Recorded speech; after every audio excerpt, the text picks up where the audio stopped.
Primeira parte. Capítulo 1. Dia após dia, a sirene da fábrica lançava o seu rugido por entre o ar pesado da fumaça e dos vapores de óleo do bairro operário. E de pequenas casas cinzentas, respondendo ao seu apelo, saíam apressados, como baratas assustadas, homens já aborrecidos e músculos ainda cansados. Ao ar frio da alvorada, caminhavam por ruas não pavimentadas para as altas gaiolas de pedra da fábrica que, serena e indiferente, os esperava com os seus numerosos olhos quadrados e viscosos. A lama estalava sob os passos. Exclamações roucas de vozes sonolentas e injúrias dilaceravam o ar. Mas eles iam ao encontro de outros sons. O barulho surdo das máquinas, o roncar do vapor. Sombrias e severas, as altas chaminés negras destacavam-se no céu como grossos varapaus.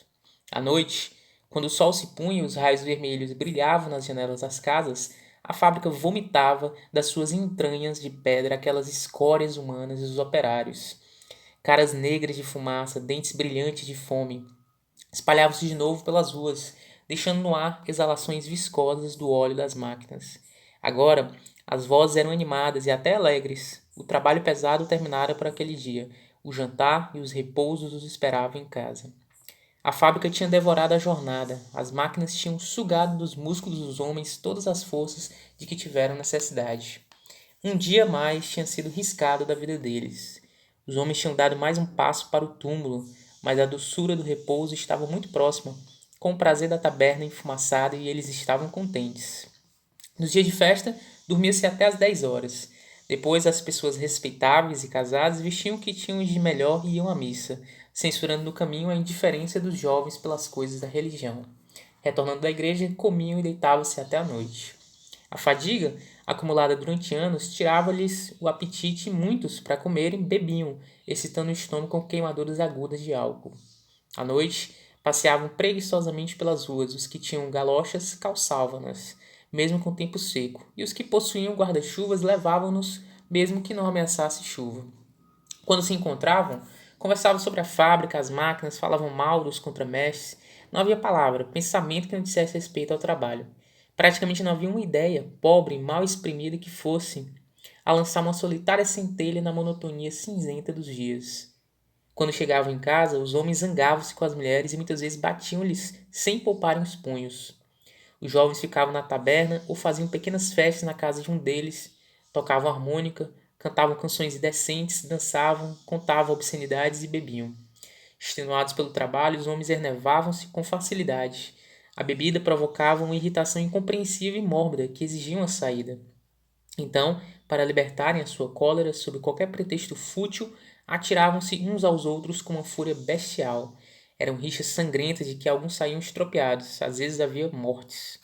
Nas suas relações dominava uma animosidade escondida, incurável como a fadiga dos seus músculos. Nasciam com essa doença da alma que herdavam dos pais e que os acompanhava como uma sombra negra até o túmulo e os fazia cometer atos odiosos de inútil crueldade. Nesse dia de festa, os jovens chegavam tarde em casa, a roupa rasgada, cobertos de lama e de pó, rostos machucados, gabavam-se com voz maldosa dos socos que deram nos camaradas, ou então furiosos, chorando as afrontas sofridas, chegavam bêbados e miseráveis, infelizes e repugnantes. Por vezes eram os pais que os traziam para casa. Tinham-nos encontrado caídos e bêbados numa vala ou numa taberna. Insultos e socos choviam dos corpos amolecidos pelo álcool. Depois deitavam-nos com mais ou menos cuidado para os acordarem bem cedo no dia seguinte e mandarem-nos para o trabalho, quando a sirene libertasse, com uma sombria impetuosidade, o seu uivo irritado. As injúrias e as pancadas caíam fortes nos lombos dos rapazes, mas as bebedeiras e desordens deles pareciam aos velhos coisas perfeitamente legítimas. Também eles, quando jovens, tinham se embebedado e brigado. Também os pais deles os tinham castigado. Era a vida.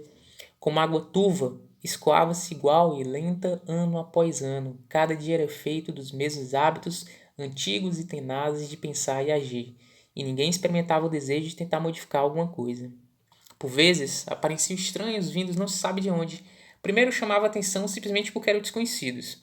A seguir suscitava um pouco de curiosidade falando dos lugares em que tinham trabalhado. Depois, a atração do novo gastava-se, acostumava-se a eles, e eles não se distinguiam mais dos outros. O que narravam evidenciava uma coisa: a vida de operário era a mesma em todo lado. E sendo assim, para que falar dela?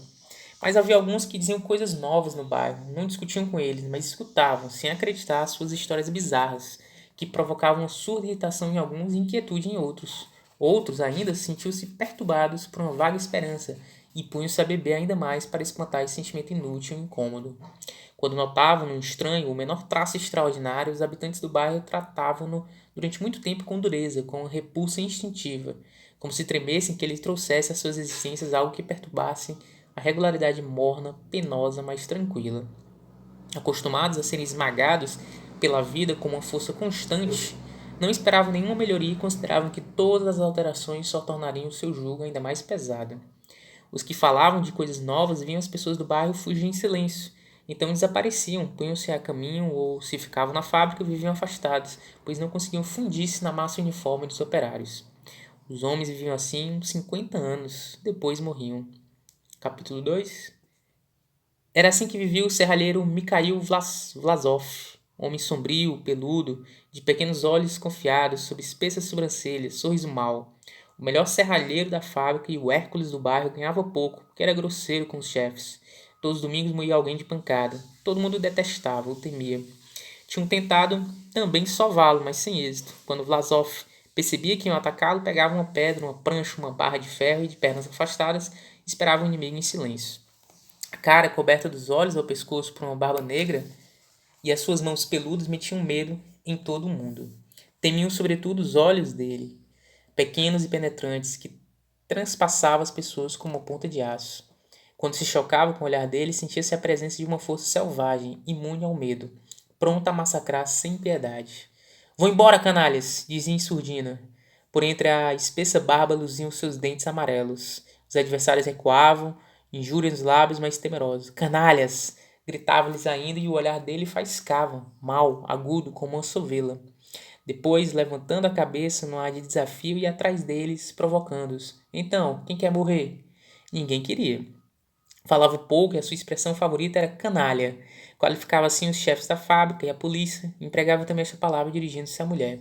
Não vês, canalha, que as minhas calças estão velhas? Quando seu filho Pavel tinha 14 anos, Vlasov sentiu um dia desejo de agarrá-lo pelos cabelos, mas Pavel pegou no martelo e murmurou apenas: Não me toques.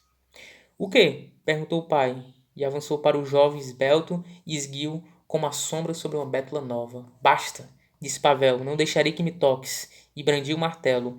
O pai olhou para ele, pôs as mãos peludas atrás das costas e riu com escárnio. Bom, depois acrescentou com um profundo suspiro. Pobre canalha. Pouco depois disse a mulher, não me peças mais dinheiro, Pavel que te sustente. Ela atreveu-se. E vais beber tudo? Isto não é da sua conta, canalha. Arranjarei um amante. Não arranjou um amante, mas a partir desse momento e até a sua morte, durante quase 2 anos, não olhou mais para o filho, nem lhe dirigiu uma palavra sequer. Tinha um cão tão grande e peludo como ele. Todos os dias o animal o acompanhava até a fábrica e o esperava à saída. Aos domingos, Lassoff corria às tabernas. Caminhava sem dizer uma palavra, parecia procurar alguém, esfolando com o olhar as pessoas que passavam. O cão seguiu de cada baixa, grossa e espessa. Quando Vlasov, bêbado, chegava em casa, sentava-se à mesa e dava de comer ao cão no seu prato. Não lhe batia nunca, nem lhe ralhava, mas também nunca lhe fazia festas. Depois do jantar, se a mulher não tirava a mesa a tempo, atirava a louça para o chão, punha diante dele uma garrafa de vodka e, de costas contra a parede, voz rouca como se tivesse saudades, berrava uma canção, a boca grande, aberta e olhos fechados. Os sons melancólicos e vulgares da canção embaraçavam-lhes nos bigodes. O serralheiro afagava a barba e o bigode com os dedos grossos, de onde caíam migalhas de pão, ao mesmo tempo que cantava. As palavras eram incompreensíveis, arrastadas, lembrando o uivo dos lobos no inverno. Cantava enquanto houvesse vodka na garrafa. Depois deitava-se de lado no banco ou pousava a cabeça na mesa, e ficava assim até o chamado da sirene. O cão deitava-se ao pé dele. Morreu de uma hérnia. Durante 5 dias, negro de dor, revolveu-se na cama, pálpebras cerradas, rangendo os dentes, por vezes pedia à mulher: Dá-me arsênico, acaba comigo. O doutor receitou cataplasmas, mas foi dizendo que era urgente uma operação e que o doente devia ser transportado para o hospital nesse mesmo dia. Que vá para o diabo, morrerei sem a ajuda de ninguém. Canalha, chiou Vlasov. Quando o doutor partiu, a mulher, entre lágrimas, quis convencê-lo a submeter-se à operação. Ele rugiu, ameaçando-a com o punho. Se me curo, verás o que é bom. Morreu numa manhã, no momento em que a sirene chamava para o trabalho. No caixão tinha a boca aberta, as sobrancelhas arqueadas e irritadas. Acompanharam-no ao cemitério a mulher, o filho, o cão, um bêbado velho, Daniel Vesovkikov, né?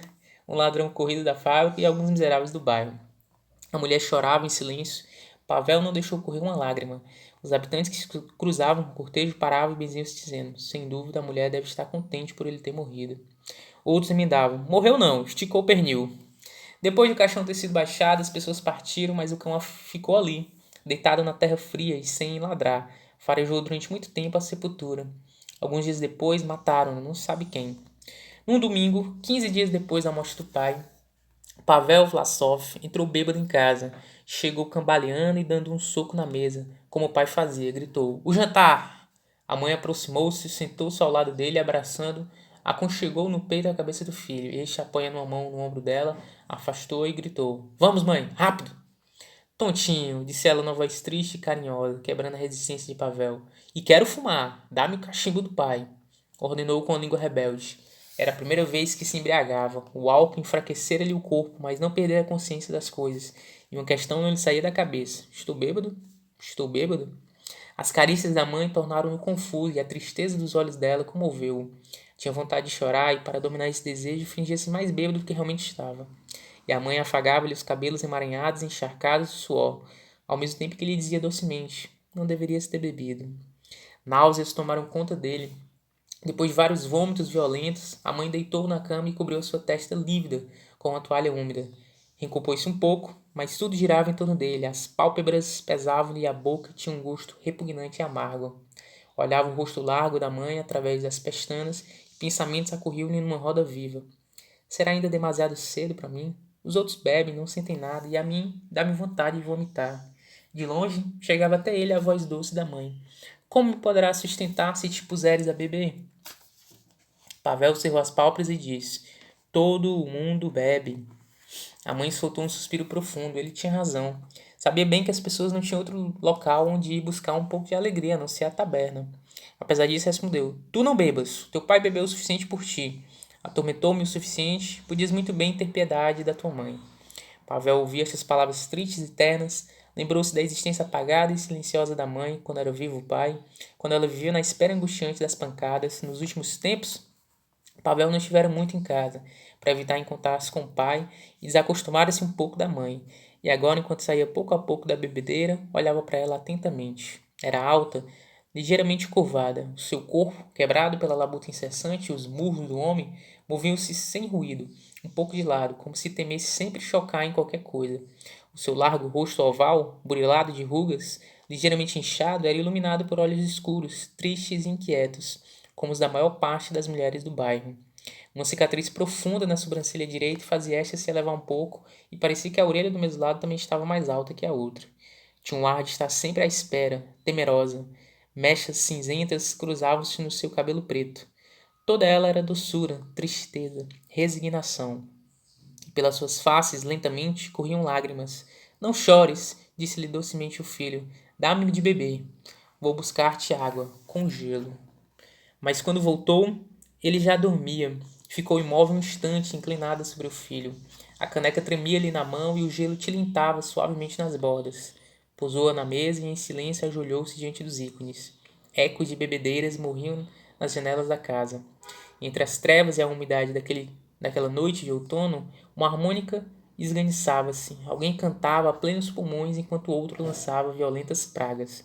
Ouviam-se vozes inquietas de mulheres irritadas e cansadas. Na pequena casa dos Vlasov, a vida continuou mais calma e tranquila do que antes e um pouco diferente da dos outros lares do bairro. A casa situava-se ao fundo da rua principal, precisamente junto de uma rampa curta, mais íngreme, que dava para um pântano. A cozinha ocupava um terço da casa, com uma pequena divisão separada por um pequeno tabique. Aí dormia a mãe. O resto formava uma sala quadrada com duas janelas. Num canto, o leito de Pavel, ao centro, uma mesa e dois bancos. Algumas cadeiras, uma cômoda para roupa branca, com um espelho em cima, um armário para roupa, um relógio de parede e 2 ícones no canto. Era tudo. Pavel fez tudo o que convinha a um jovem. Comprou uma harmônica, uma camisa de peito engomado, uma gravata de cores alegres, galochas, uma bengala e tornou-se parecido com os outros rapazes da sua idade. Ia a festas, aprendeu a dançar quadrilha, a polca. Aos domingos, voltava para casa bêbado e suportava muito mal a vodka. No dia seguinte, doía-lhe a cabeça, sentia queimaduras no estômago e ficava pálido e apático. Um dia a mãe perguntou-lhe: Então, divertiste-te muito ontem à noite? Ele respondeu com uma lúgubre irritação: Chateei-me a valer. Melhor estaria se fosse pescar ou comprasse uma espingarda. Trabalhava com zelo, sem multas nem faltas. Era taciturno e os seus olhos azuis, grandes como os da mãe, mostravam-se sempre insatisfeitos. Não comprou a espingarda, nem passou a ir pescar, mas foi se afastando cada vez mais da vida comum a todos os rapazes. E, mesmo que saísse aos domingos, regressava sem ter bebido. A mãe, que o trazia debaixo do olho, via a cara escurecida do filho emagrecer, o olhar tornar-se mais grave, os lábios adquirirem um vinco de estranha severidade. Parecia tomado de uma cólera surda ou minado por uma doença. Antes, os seus camaradas iam visitá-lo, mas, como não o encontrassem em casa, logo deixaram de aparecer.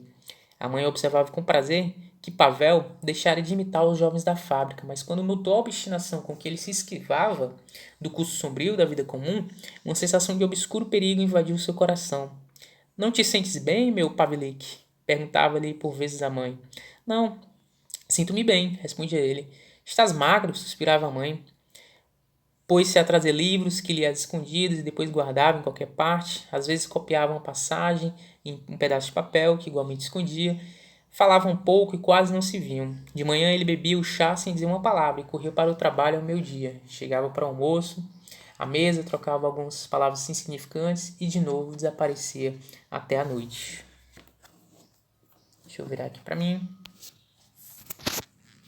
Gente, esse é mais um episódio aí, hashtag Lendo Livros, acho que é o 4º. Li aqui o livro do escritor russo Máximo Gorky, A Mãe. Espero que vocês tenham gostado. Não esqueça de deixar seu like, comentário, sugerindo novos livros para que eu possa ler aqui. Se inscreva no canal, ative as notificações, a primeira opção todas, porque 20% das pessoas apenas têm ativado as notificações. Valeu!